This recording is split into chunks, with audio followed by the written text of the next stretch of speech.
All right. Welcome, everyone. Welcome to Spiritually Speaking with Michelle Massey Washington and myself. Thank you, Cassie, for joining. Thank you so much. Thank you, guys. If you're tuning in, please share and heart so we can increase do something with the algorithms. I don't know anything about that, but Cassie knows. But yeah, so Spiritually Speaking. And just to kind of give you guys an idea as to what the theme of the show is we're just taking a, a different perspective at the scriptures, and we're breaking them down and just bringing some enlightenment. It's not to persuade or convince or try to, nothing like that. It's just to enlighten and just to, impart to you how we see the scriptures and how we're able to apply them to our lives right now today. So without further ado, Michelle Massey Washington is going to be speaking to the 7 churches of Revelation. And of course, me and my big mouth, I'll be chiming in and really getting excited as to what she's enlightening us to. So yeah, let's get started. Okay, so last week, guys, we talked about Ephesus. So Michelle, be so kind to kind of recap Ephesus, and then we'll lead into Smyrna, the number 2 church here that's on our list. Oh, the scripture reference. You're going to do that, right? Yeah. Want me to? Okay. Now, all right. Now I bow to the divine presence in you. So we have to first start out that everyone has a divine presence within. This has nothing to do with religion or the different sectors of religion, but it has to do with the kingdom being inside of you. And when we begin to talk about the churches, I get excited because it is not so much the building that is made by hand more than it is the building not made by hand. And that is us. And so in these days of quarantine, we've kind of figured out that if the building doesn't open, church still has to go on. We have to personally become the temple of Christ and become the temple of God. So in the churches, the revelation that I have received, and again, I'm not saying I'm right. I'm not saying I'm wrong. I'm just saying that's all it is. I'm not trying to convince you. I'm not trying to convert you. I'm not trying to change you. But what I do want to provide are tools. I just want to provide you with some tools. And then the spirit, the divine presence that's in you will take you on the rest of the journey. So I want to light the fire. I want to open your consciousness, expand your consciousness, even tell you what your consciousness is.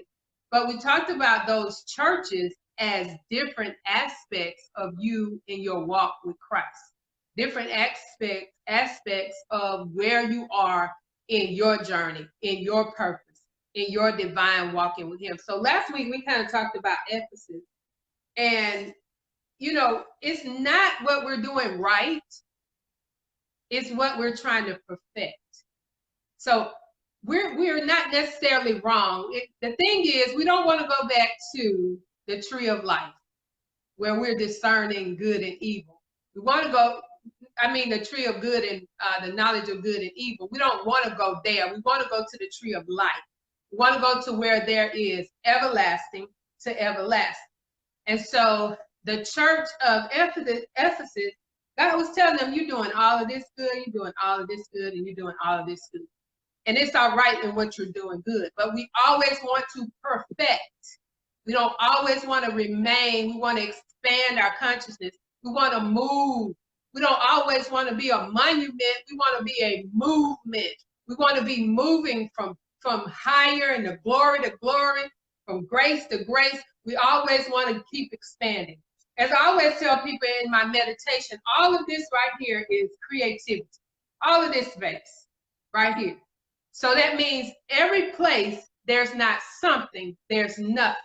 And when there's nothing, you can always create it to be something. So one thing that God had against the mentality of Ephesus is y'all forgot your first love. You know about the struggle and you're doing all of that. But your first love, your revelation is to love you. The Bible says you cannot love your neighbor unless you love yourself. And if God is in you, he is your neighbor. So you cannot love him until you learn how to love yourself. Am I right, Vanessa? Yes, ma'am, girl. I'm just here just swimming in all this wisdom and knowledge that you're imparting. Okay, so yeah. So the thing is that the way that I looked at it was that the first love was getting wrapped up into things that not necessarily, because we, the church conditions us to think that everything was bad and we were going to hell and all this. You can't worship this and worship that. But the way that I look at it, the way that it really helped me was once I fell in love with Vanessa, then it was like all that other stuff kind of got into perspective. I mean, I like nice things. I'm a Libra girl. I like nice, pretty things. They don't have to be expensive. They just got to look expensive. The thing is that once I was able to understand the true value of the love that I had for myself and the God in me, was when all of this stuff is kind of, it has a place, but it's not like important, and I think that the Church of Ephesus, they just got so caught up, and their intentions were, they say the road to hell is paved with good intentions. Their intentions was, I really believe was sincere, but they kind of lost sight, and they started, here's the thing, because I think that also, and I'm give it back to you, is that we were conditioned, some of us, was the thinking that God existed outside of us, right? So we were loving a God that was outside of us, right? And that essentially is you're losing sight, because you've lost sight, because in essence, God is within us. So if we're looking for, expressing a love towards something that's external, we've lost sight of where it really is. Right. And so we became prodigal sons. Now, in the walk with God, I don't want the ladies to be offended by when I say son, but it is our sonship. It is us obtaining the first rights or inheritance from our Father. So in the will, it's usually the first son, the sonship. So when I say sons, that means the daughters are included. Because in the beginning, when God created Adam, the woman was inside of Adam, which is very close to God, where God resides, where we are. And so don't be offended, because I'm not really talking about gender.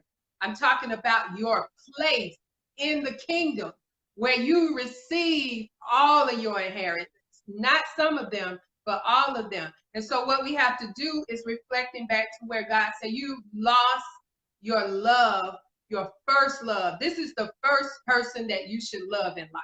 If you don't love you, you're not going to treat God or anybody else any good. You cannot tell someone outside of you you love them and you are not loving you. And so the church began to do the works. They began to do all the works, but they forgot about themselves. They forgot about their relationship. You can try to please somebody so much on the outside that you really forget the foundation in which you started out with. And so he just told the church, I need for you to return back to yourself. I need for you to return back to that internal love that I gave you before you were in your mother's womb. So it says before you were in your mother's womb, God knew you. The word knew means to be intimate with. Intimacy. He was intimacy. And so you have to have an intimacy of yourself, me, myself, and I, loving us, so that we are able to overflow into something greater.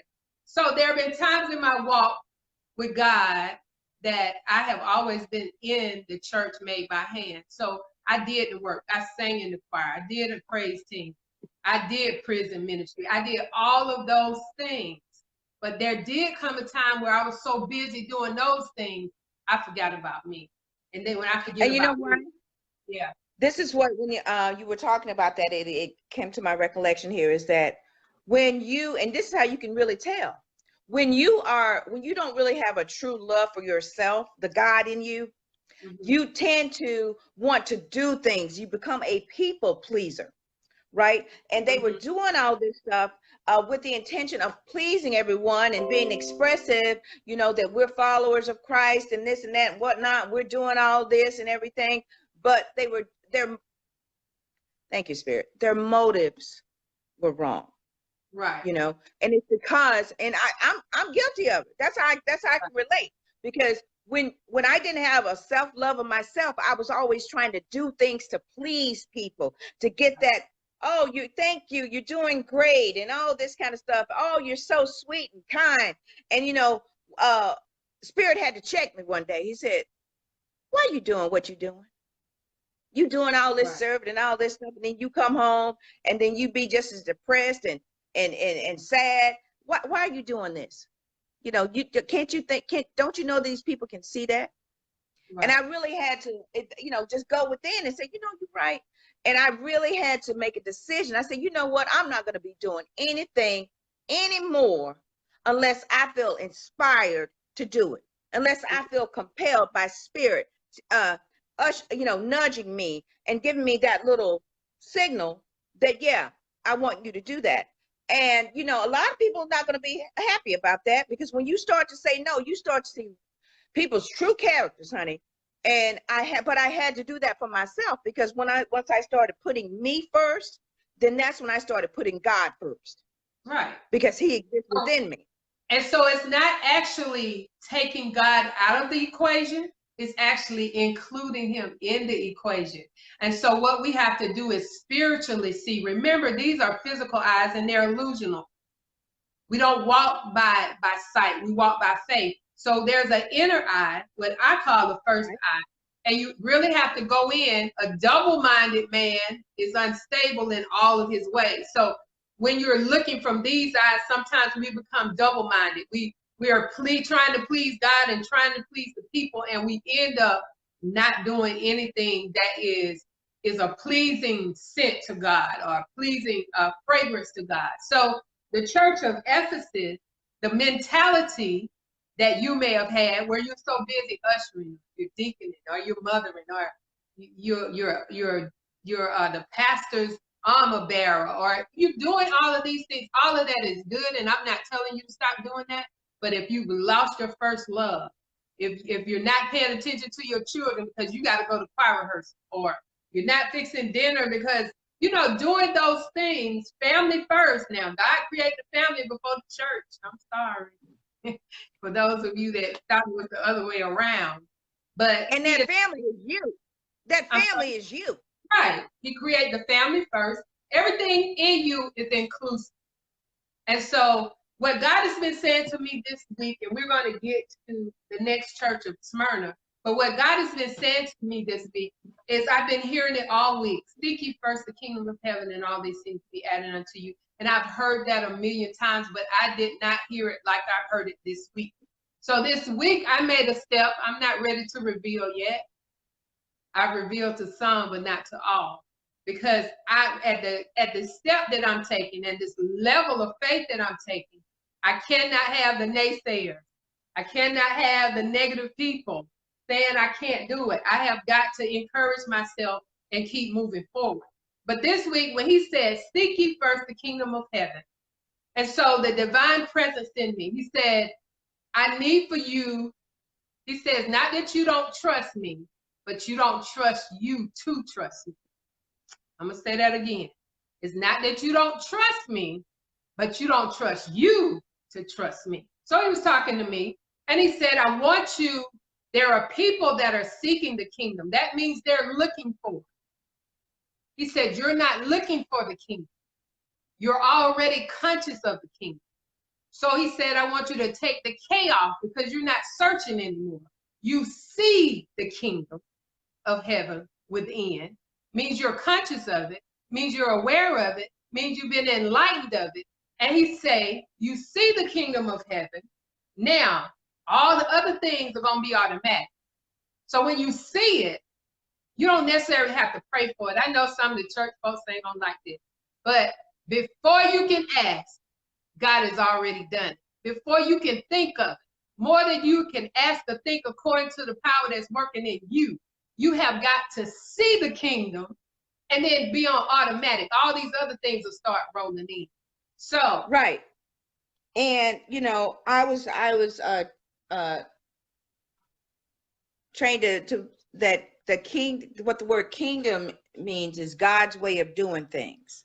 Right. So how does God address problems? And he doesn't have any, but the way we were taught in his word, the Bible, was, we were not supposed to worry because all these things shall be added unto you. Seek ye first. So what does that mean? Seeking first. What do I do? Seek. Okay, you have to go within. Yes. And then once you're able to see the kingdom, well, how would God handle this? WWJD, what would Jesus do? You remember everybody was saying that. What would Jesus do? What would Jesus do? And then running around acting like, what we consider a devil. But the thing is that if you understand that the God is in you, then once you come into agreement with yourself, and I really believe that's what Jesus is trying to show us. When you come into agreement with yourself, the God in you, then that's two. Then whatever you ask shall be done. Whatever you do, you shall see it happen. And that's when you're able to operate in faith by being one, complete, unified with that divine in you and your humanity. That's the God in you and your humanity, and you are able to walk upright. And he says, no good thing will he withhold from you if you will walk uprightly. See, people think that's being about now holy and all that. No, that means you're walking in complete agreement with you, the God in you. And then you won't have to be stressing out and worried about lack. You won't have to be stressing out and worried about if, God forbid, something happens and, you got to walk away from your home and pack up your car and all this. You'll have a sense of peace in knowing that God's got you and he's for you. But the thing is, they lost sight of that. They would just operate. It was like they were on autopilot, just doing this and doing that. And God said, look, no, you lost your first love. You lost your first love. So Kenny, the way that we got that way is we were conditioned. We weren't brainwashed. We were mind washed. You can't brainwash a person. You can mind wash a person, but you cannot brainwash a person. And so your mind, the word of God says we serve God with our mind. So the whole Bible is a mentality. It is not about men. It is about the mentality of men, the way they think, the way they hear, the way they move. It has nothing to do with you're a man or a woman, but it has to do with your mentality. And so I got a hard net. I'm hard net on the side. I'm hard net. That's like, woo-wee. So I know that's right. Yeah, as we walk and as you grow, you should know and you should be able to go forward. And I was talking to my daughter today and she said, Mom, I'm having all these things like deja vu, like I've been here before, like I've done that before. And I say, your consciousness is awakening in you. And she's gotten a search. She used to be very bashful, wouldn't say anything, but now she is coming up and saying what she needs to say. And I'm real proud of that because I know that the spirit, I may not be able to give her expensive things, but the legacy that I'm giving her now will last a lifetime. It will never be without value. So I am teaching her to know her worth. So what God was doing in the whole Bible is teaching us to know our worth and our value and how expensive we are and how powerful we are. And we've lost that along the way. And so the church of Ephesus, he says, if you get that back, then man, you're going to be something powerful. And I'm telling the people out there who were just going to church every Sunday, they was on the post at all times, but they weren't caring about themselves, about their growth and how they're doing and where they're going and what God does not just speak to preachers. I'll back up and say that again. God does not just speak to preachers. He speaks to everyone that listens. So if God hasn't spoken to you, it's because you're not listening. It ain't because he's not talking. And so sometimes you just have to shut up and get in a quiet place. And that's why I promote meditation. The word of God promotes meditation because it causes you to shut your mouth so that you can hear what the Spirit is saying to the church. And what he said at the end of this, he told the church of Ephesus, he says, hear, not listen. He said, hear what the Spirit is saying to the church. And that's when you wake up. The moment that you begin to not hear with this, but hear from here. And if you go within, you'll never be without. And so here Amen. we are. Here we are at the church of Smyrna. So if you're following us, it's Revelations, the 2nd chapter. And we're going to the 8th verse where it's talking about the angel of the church in Smyrna. Now, what I learned today is that I was just looking over the study and I like to look over it and see what God says to me. I don't like to look up anything at first. I just like to hear the revelation. If you'll take notice, we are the Now Testament. I know there's been an Old Testament, there's been a New Testament, but we on the scene as the Now Testament. We are writing the scripture for the Now Testament. And unto the angel of the church, the actual vision that we have painted of an angel is kind of deceptive, because the word of God says he made us a little lower than the angels. And so if you get the interpretation of angel, it comes out to be one who is like God. So it says we are messengers. So when he talks about the angel of the church in Smyrna, he's talking about those that are messengers, those that have decided to be conscious of what the master is saying and becoming a message. I always say you cannot be a message until you've gone through some mess, because the word message is MESS. And then when you become mature, age comes on it. At that point, you become a message and you can become a messenger. And so he's saying to the church, he said, these things said the first and the last, which was dead and is alive. He says, I know that works and tribulations and poverty. Now, this is where I want to get excited right here. He says, I know that works, the tribulations and poverty. And he put his but in there. He said, but thou art rich. So he already was telling the church, if you think you have to be in poverty to be close to God, that is a deception. He says you are rich. The word of God, he put a but in there. Look, I know they've been saying you're in poverty, and I know they say you don't make enough money, and I know they say you're poor, but I'm telling you, you are rich. And until you not seek no more, you ought to be unfounded by now. See the kingdom of heaven, and you have become rich. You have always been rich. You just didn't know it. That's why I know the Bible is a mentality. It doesn't have anything to do with your 6 figures. What you was about to burst and say. It's all on perspective. It's all about perspective too.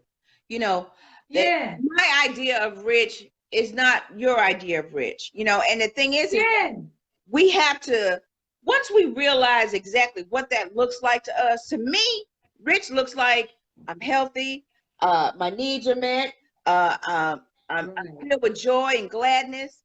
Right. Just that, you know, I don't try to shape it out into anything. I want to keep it open so that spirit can just, you know, allow and I can bring in all of these things that my heart desires, because he said he give you desires of your heart. People think rich means you have a lot of money, but we know, we all learn after this quarantine, you may have a lot of money, but you're going to find out exactly who you really are when you stuck up in that house with somebody that you don't want to be with. And you finally discover, I don't want to be with you. And then you in hell. You may be sitting on a pile of cash, but you are in hell. You know, our idea of rich, you know, he says you are impoverished, yet you rich. And the thing is that this is the great thing I love about the Bible too. It is about a mentality. It will help to if you put it into practice, if you're able to apply it to your life, it will help you to finally see who you really are and whose you really are. And I really believe that that's what Jesus was trying to share with John about the church of Smyrna. Right. He said, I want you to have a mentality of richness.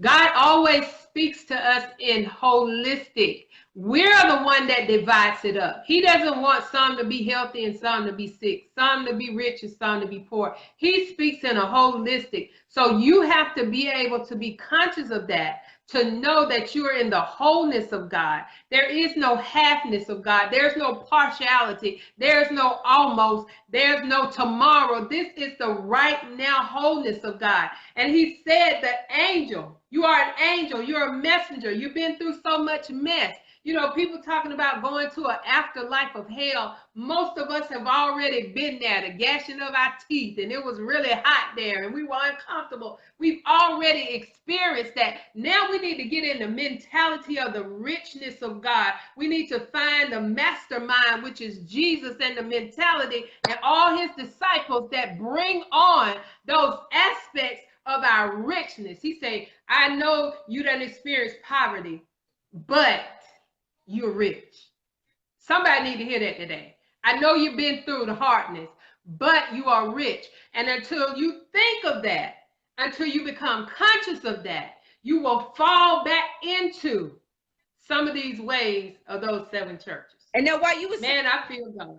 While you were saying that, I was thinking about the prodigal son, right? Now the prodigal son is eating slop, right? And then he came to himself. See, the thing is, sometimes we have to go through those trying, and it's, I wouldn't call them trying, but these different types of scenarios in our life where they call it hitting rock bottom. But when you have those experiences and you realize, wait a minute, that's not what I've been taught. That's not what I've been conditioned to believe. How the heck did I get here? Wait a minute. Wait just a minute. It's not supposed to be this way. And some of you are probably going through a challenging moment, and you're getting angered by it, and that's a good feeling to have. That's the first stages of it, because when you get angry about it and say, you know what, it's not supposed to be this way. I'm supposed to have this. I'm supposed to be equipped with that. I'm supposed to do this. So, and this is where this is your, I call your turning point, because then you'll be able to say, okay, I know it's not supposed to be this way. So I need God. I need you to help enlighten me, help show me, where am I missing the mark? Where is it? And some of you are probably watching this and you're probably in this situation. So, you know, just take advantage of what we're trying to impart and share with you, that, yeah, you may be in an impoverished situation, but in actuality, you are rich because you come from a divine source, that where we are automatically engineered. We are engineered. We are spiritually engineered to create. Take it over, Michelle. And so as we've come here, I see someone has indicated that he, above all things, he wants you to have health and even prosper, even as your soul prosper. That's why I say it's a holistic thing. When we determine or we set aside the saying richness is money, we lose the value of the holisticness of it. It is health, it is mental health, it's physical health, it's wellness, it's consciousness, it's I don't ask God, I don't tell God anymore I need anything, because then I go against the word, because he said you should not have a need. I don't tell God I want something anymore, because he said, I am your shepherd, you shall not want. And so what I do is walk in the will. If I say I will to have, I begin to come in the creative mode, and me and God touch and agree, and it begins to come forth. See, I don't need any outside people to pray for me. If you pray for me, that's fine. But when me and God touch and agree, we already in the majority. We already got this covered. And so that's why you've got to be very conscious of what you know about God. You got to be very conscious of what you read about God, what you hear. His word is proceeding out of his mouth. It ain't proceeding, it's continuously going. And so we have to be aware as a church, as a temple of God, what he is saying. Oh, I feel my help coming. I feel my help coming. So he told them, he says, you are rich, and I know the blasphemy of them that say they are Jews and are not, but are the synagogue of Satan. Satan is another description of a messenger. When those negative thoughts come to your mind, you can call it Satan. If it's the devil, it's a mental disorder. It is not a thing. It is the mental disorder of what you're thinking. This is why this is so important that God said, as a man thinketh in his heart, not his head now. He said in his heart. So there must be a brain in your heart that is thinking. Before a baby, the first organ that is developed in a baby is a heart. Now, you would think it would be the brain, but God created a brain inside the heart. If anyone ever gets open heart surgery and they get the heart of another person, they begin to like those things that that person likes. That's why we know scientifically that the heart has a brain, because it remembers. And so when God is telling you to remember how we used to say, oh, I know that number by heart. We didn't say by brain, we say by heart. That means it's etched in there. That means it's not going anywhere. The scriptures should be etched on your heart. That means you don't have to worry about remembering. You raising your hand? Yeah, I want to talk about this. I want to talk about this Satan and devil stuff. Okay, so while you're talking about that, Spirit sent me a text message. Okay, so let me explain to y'all what that really is. Okay, Satan is what you say was an opposing thought and everything, right? So that would be considered a Satan. It becomes a devil when it starts to take root in your mind, when it starts to live and take up house and start to stay in your mind. That means that when you get those opposing thought forms coming at you, you're supposed to annihilate those and stop them right away. Otherwise, it will become a devil. And then when it becomes a devil, guess what? You've just sent out a vibration to create a hellish situation to occur in your life. I'm done, Michelle. Go back, girl. That's all. I just want to enlighten everybody on that. I just want to know that's what a devil is. And that's how when you call something a devil that's external, you don't create that. You have, because you allowed this Satan, this opposing thought form, to take root in and make up home in your mind. And then you start just listening to it. And then the more you listen to it, you start creating it. And the next thing you know, you're experiencing a hellish situation. And then you want to blame some external a person or place or thing for them. No, you did that. I'm done. Right. And so these churches are having to take responsibility. Right. When you just say we want to blame it on the devil, we want to blame it on the demon, we want to blame it on something, we have got to take responsibility. My marriage didn't end because I used to say it was my husband, but I had to take responsibility. When I took responsibility and say, I could have left at any time, I could have made different decisions. We have to start taking responsibility. Another thing that God shared with me this week, we talk about forgiving people, but he shared with me, you're going to have to forgive that poverty mentality that you have. You're going to have to forgive that sickness mentality that you have. If you don't forgive, I can't forgive. And so as we're looking outside of ourselves to forgive people, places, and things, we have got to go back and begin to forgive the things that have separated us from the love of God, that have separated us from our inheritance. The only reason Jesus had to die so we can get a will, so that we can be willed the things that we're supposed to have. And so today I am challenging people to forgive that poverty mentality, to forgive that foolishness, those addictions, whatever it is that's got you tied up and separated from the love of God. It says nothing can separate you, but sometimes you move it back from you and cause you not to experience what God has already died and left for you in the will. Oh my God. And so the reason why nothing can separate you from the love of God is because guess where he is? Inside of you.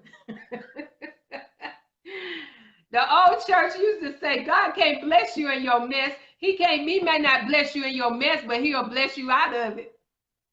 So we got to stop discouraging people. It says we're supposed to bring the good news. We're always telling people what they can't do, what they're not supposed to do. You ain't supposed to do that. It's not the 10 commandments. It's the 10 commandments. It's causing you to change your mind.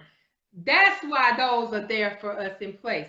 And so it says, since it says, fear none of these things. Oh, we finna mess with fear. It says, fear none of these things. Fear is the ultimate foundation of how this world is running. If you don't pay your rent, there's a fear of getting put out. If you don't pay your car note, fear of them coming to get it. Everything is based on fear. Now that everything is opening up, let me give y'all a seed. Let me give y'all a seed so you can see. You're going to get phone calls where people are threatening you to evict you, to throw you out, to turn your lights off. That is a fear factor. We are in a new heaven and a new earth. Now, am I telling you not to pay your bills? No. I'm telling you not to let them bring fear in you about paying your bills. And somebody need to get that. Here's the thing, okay? Me too. You know, who wants to pack up and leave their stuff? Who wants to sleep in the car? Nobody. But let me tell you something. Let me tell you something. If you finally come into agreement with that God in you, and then that's when you'll have a peace that passes all understanding. And make no mistake, when you finally come into agreement with that, it doesn't matter what may happen. They may call you, say, okay, well. It don't matter. So be it. That's what I'm saying. So be it. When you take the fear out of it, the faith moves in. And oh my God. You may be packing up your stuff and you may have to load up your car. But guess what? Provision will always be there for you. Always. Either it's going to happen where that need will be met immediately. Right.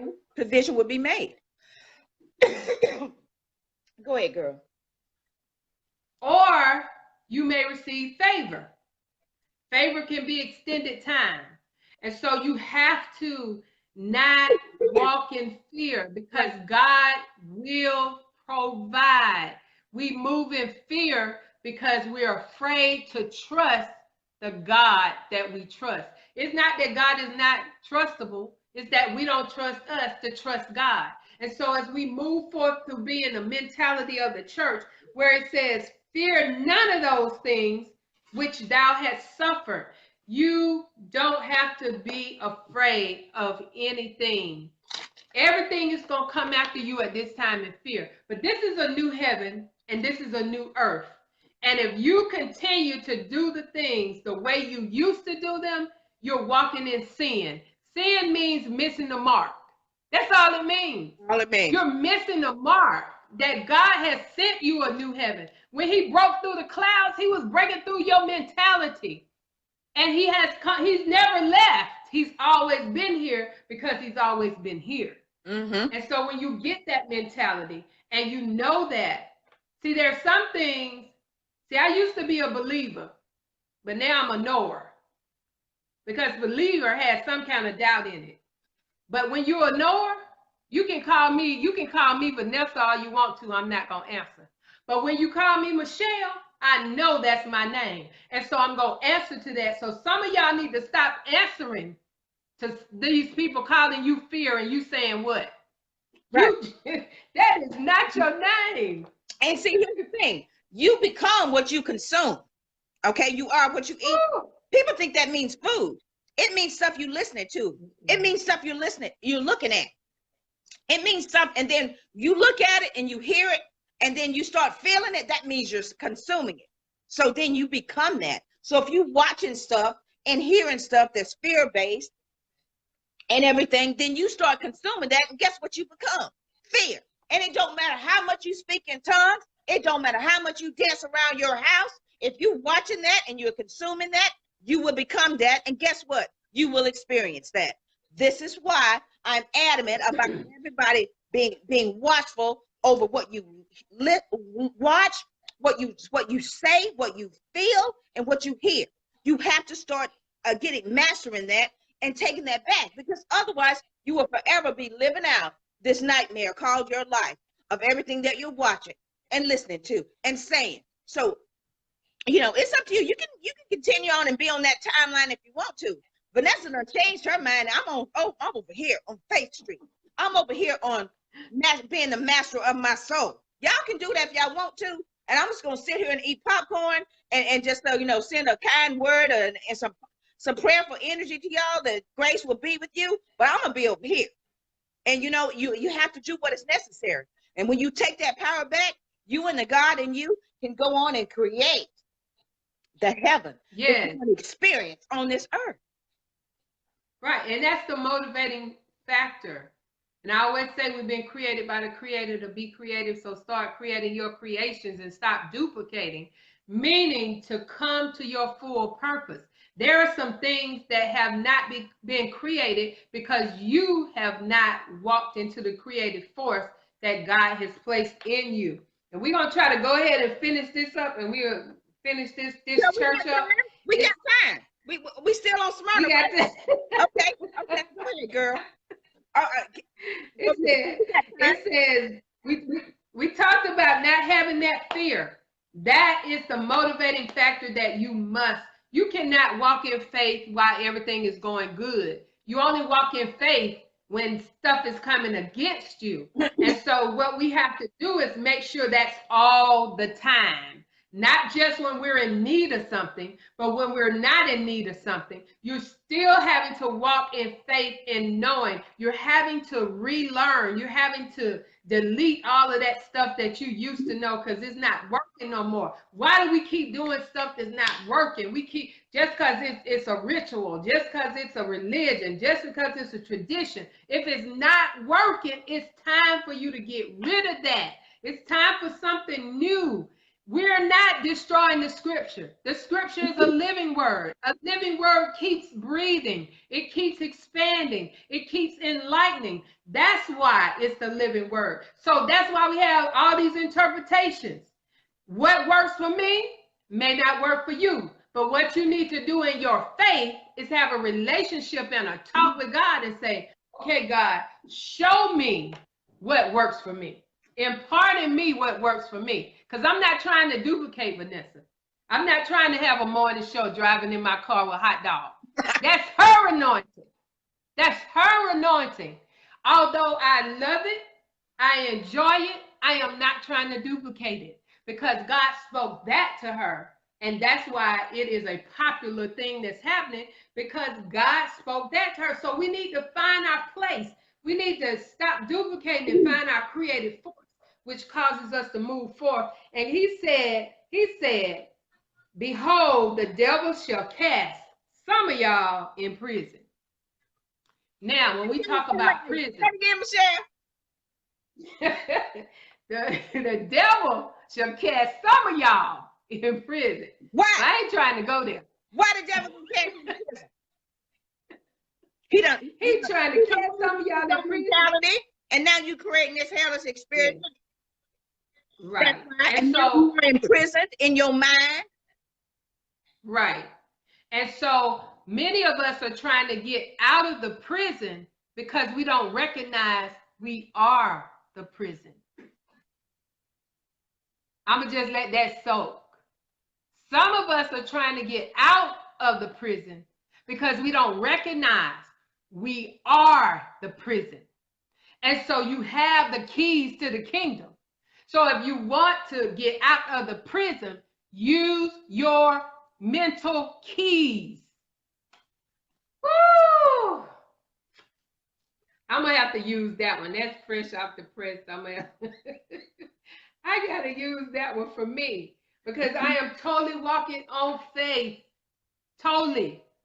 And I have nothing that I can stand on but that. Yeah, see, people, I don't know about you, Michelle, but, we just hearing some speakers and stuff, and they make it sound like their walk by faith was just, it was just miraculous and everything came at the right time and all this and whatnot. Sometimes that don't work. Sometimes that don't happen now. And walk by faith means you may have to load up your car and you may have to sleep in your car. Right. That walk by faith is that knowing that you have in your heart. Say, you know what, God? And so what it is too, Vanessa, is that some of us are hard-headed. Yeah. And because we're hard-headed, we go through more stuff than we need to go through because we have not, our mentality has been conditioned. They say by the age of 35, 95% of your thinking has been conditioned by outside force. So you're only working with 5% creativity. Once you reach the age of 7, you have been marked. You have been, your mentality, you're starting to repeat and do what your mama did, what your daddy did. You have started to forget that you forgot who you were before you were in your mother's womb. And so that's why we have to begin telling our children, this is what it means to train them up. This is what it means to impart in them. You got to start with them babies while they're in your womb and begin. That's the only time kids will listen without any back talk, is in your womb. They will not reject what you are saying in your womb. That's why it's called prenatal care. Girl. And okay, so I'm thinking, well, see, you know, I didn't really start working on transforming my mind until after 35. Okay, so that too, I took a lot of test runs, and I call them test runs and repeated scenarios, you know, because I have an IT mentality now. Test runs and IT and test scenarios.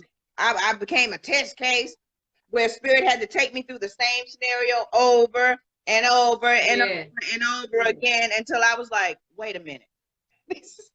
I've been here before, right. You know, wait a minute. What is going on? You know, where am I missing it? You know, but the great thing about it is that it's never too late. If you realize that you have been operating on a program that's no longer conducive for you, it's okay. Decide today, no, I'm going to change it. And be ye transformed by the renewing of your mind. That's the only way it's going to happen. And just trust and know that God is with you through every situation and every circumstance, and that he that began a good work, he gonna perfect it. If you allow Spirit to do what Spirit needs to do within you. If you allow. That's it. But I think where it says that some of you will be cast in prison, that you may be tried and you should have tribulations. That leads me to believe that we don't always have to have tribulation. He said you may have tribulation. So depending on your mindset, your enlightenment, your consciousness of what God is saying to you, and you recognize that you are the prison, that you do have the keys to the kingdom, that you can unlock anything. He said you're going to be going through some of those things, but he said, and you shall have tribulation 10 days. Now that's not talking about 1, 2, 3, 4, 5, 6, 7, 8, 9, 10 days. That's not what it's talking about. It's 10 represents the divine order of God. So what it's saying is you're going to walk through this until you recognize my divine orders that I've already placed in your heart and in your mind, if you're Christ-minded, that you may be able to walk this thing, walk straight out of prison, where the doors begin to shake and you don't need a key and they just fly open. You know what that means? You know what that means to me, Michelle? That means you finally get into that space and you finally you realize that you are free, and you cast that devil out of that devil mentality out of your mind, and you stop creating all these hellish situations. You begin to walk uprightly. Those doors swinging open means that those opportunities, it's come. Yes, you be walking through, and you never had. And the thing is, open door. Yes, and the thing is, they're automatic doors. Yes. You don't have to knock. You don't have to turn nothing. You don't have to, it just fly open. And so when you get in that mentality that you're out of that prison, that means that the doors are going to fly open. That means you don't have to pray so much. God even said to Moses, why are you praying? He said, it's time for action now. You done said the prayers. Now it's time for you to do something, because I have empowered you with the same power that you're praying for. All you have to do is possess it. You have to take hold of it. Does that mean that you are God if that's why you want to see it? I am one with God, so you can't tell where God starts and where I end, or where I end and God starts. So however you want to see it, I'm not trying to tell you to say that. But the I amness of him brings everything into the present moment. So you're going to be tried for 10 days, meaning till you get your divine order to allow those doors to fly open. He said, be thou faithful unto death, and I will give thee a crown of life. And so we're always looking at death as a physical death. That is not always the case. It doesn't always have to be a physical death. To be absent from the body is to be present with the Lord. You can be absent. I'm absent right now. I promise you I'm absent. I don't know where my feet at or my head begin, because I am present with the Lord. We have got to see the Bible as a revelation. It is a revelation. It is a revelation. Repeat that scripture to me again, Michelle. What the last one you just read, please, ma'am. About be thou faithful unto death. Is that the one? Mm-hmm. And I will give thee a crown of life. Mm-hmm. That's the one you're talking about? Mm-hmm. Mm-hmm. Okay. See, you got something? Yep. See, be thou faithful unto death. What does that mean? This is what it means to me and what I had to experience. I had to be faithful into when I was going through a dark night of my soul, when I was going through that transformative situation in my life. Be thou faithful unto death. Be thou faithful in knowing that that ego that you have that's edging God out and keeping you from all the wonderful things that you are to experience in this human body. Behold, be faithful unto death. Go through that process and I will give you a crown of life. Because see, Jesus said, look, I was dead and now I'm alive forever and evermore. When you cross over and you go through that situation of that dark night of your soul, where you finally allow that ego part of you to die, you're going to receive the crown of life, the crown. You are finally allowing your divine version of you to take root and take a seat in you. The God in you is finally ruling and reigning in you. And I will give you a crown of life. That's what I saw when you were saying that. And that's where I felt, and because I was reminded of what I went through last summer, fall. And I'm telling you guys, I can tell you right here, out of sincerity of my heart, it doesn't matter what you're going through. It doesn't matter what you are experiencing. If you finally allow and come into agreement with that God in you, it don't matter. I can actually stand here and say that. I used to wonder what those preachers and teachers and prophets were saying. It don't matter what you go through. Be faithful. Know that God got you and he's for you. Be faithful unto death. What does death mean? That means that part of you that is no longer of value, that part of you that is keeping your true divinity from being 100%. Right? Be faithful unto that. Go through that process. If it requires you losing material things, guess what? You're going to get more material things. I'm sitting now in a place where none of this stuff I had. I was sitting in a place, none of the stuff I had the year before. Do you understand what I'm saying? This stuff does not matter. What matters is your true divinity and how you finally allowing yourself to receive that crown of life, to finally allow the divine part of you to fully possess you to the point where, like she said, you can tell the difference between God and Michelle. Then you want that. You want to be that, where people just see you. They see the light in you. They're drawn to you. They don't know what it is, but they want to be around you. And you are actually feeding people with that God-loving life. And you're actually enriching their souls just by being in their presence. Don't you want that for people? Don't you finally want to be the God that God created you to be? Do you want that? Right. You got to go through. Right. I'm just saying. Does it matter if you lose everything? No, it really does not. Because God's got you. I'm telling you, he's got you. He will not have you forsaken and thrown by the wayside. That will not happen. That is not a part of your story. No, that's not in the will. And so he said the crown of life. And then I look at the crown as the very head of you, the very top of you, your majesty, your kingdomship, your place in living. Most of us have been existing and not living. That has not been the will of God. Right. I don't care how much you've been through. That has not been the will of God, that you just stay there. That's why we say going through. I like to say going through to something, because as I walk this walk, and if I had to do things over that I've done before, they will not be in the same mentality. Therefore, it will not be the same walk. And sometimes when we take our tests over and over, it is building our mentality to walk to that test with no fear. A lot of us have gone through tests. I'm going through one right now, and I promise you I'm not going to have no fear, because it's never done me any good. It's only given me high blood pressure, made me cry. It's never done me any good. And so now I'm saying, well, why did you do that? Why did you fear? Like Jesus asked Peter, why did you fear? Or he asked the disciples. That he wasn't asking men that. He was saying, this is a thought I'm putting in your head. What about this do you not understand? This is not a fear walk. This is a faith walk.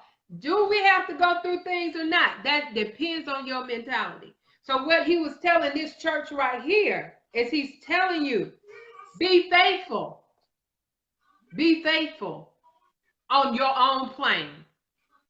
It don't matter where I'm at or where Vanessa is. On right where you are. Just be faithful right there. Don't try to get where I am. Just be faithful where you are, and he will crown you with something greater in your next dimension. So it says, I will give thee a crown of life. And it says, he that has an ear, let him hear what the Spirit is saying to the churches. He that overcometh shall not be hurt of the second death. Now, the second death doesn't necessarily mean two deaths. It could mean as often as you need to die until you're born again.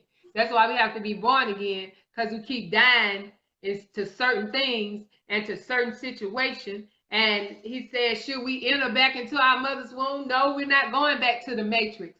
We are going to the divinity of God. So being born again is more than confessing Jesus. Being born again is more than going to church. Being born again is having a revelation of what the Spirit is saying to the church. And I'm done. Thank you so much, Michelle. Thank you so much, girl. Yeah, it keeps getting better and better every Sunday, don't it, girl? Yes. Yes. Guys, we hope you've enjoyed this program. We hope you've enjoyed this. I don't even want to, yeah, it is. It's a program. Yes, it is. Yes, it is. We hope you enjoyed the show. It's our intention just to encourage you, excite you a little bit, enlighten you, and empower you. Because I want to agitate. I want to agitate you. Okay, yeah. Just like the washing machine.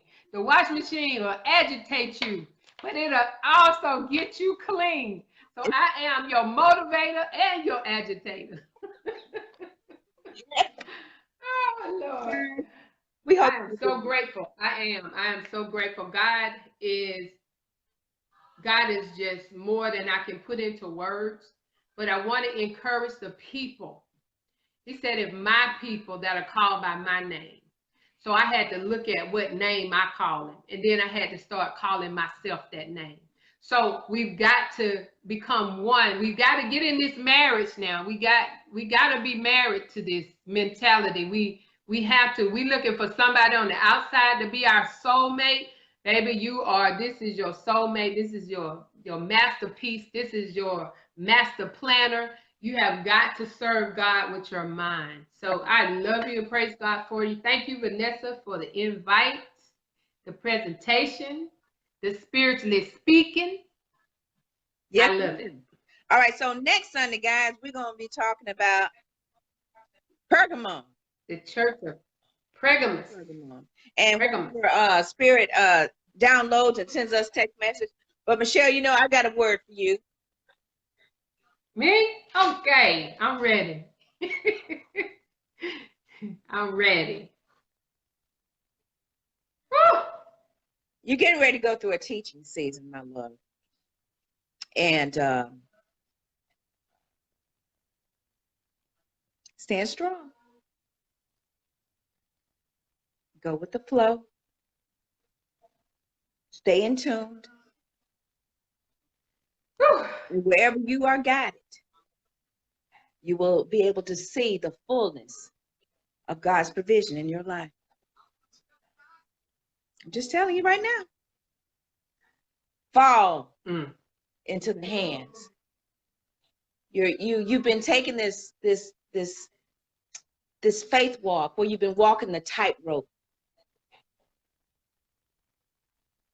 Just fall. I'm a living witness. You watch. You will see the divine favor, the provision. You'll see it. And then, thank you for enjoying the show. If you have an awesome product or service that you would like Vanessa to promote, go to www.vanessaklinger.com/show sponsor, and we'll get back to you. We have monthly sponsorship programs, ad slots, all kinds of wonderful, great things to promote your product or service. Contact Vanessa today.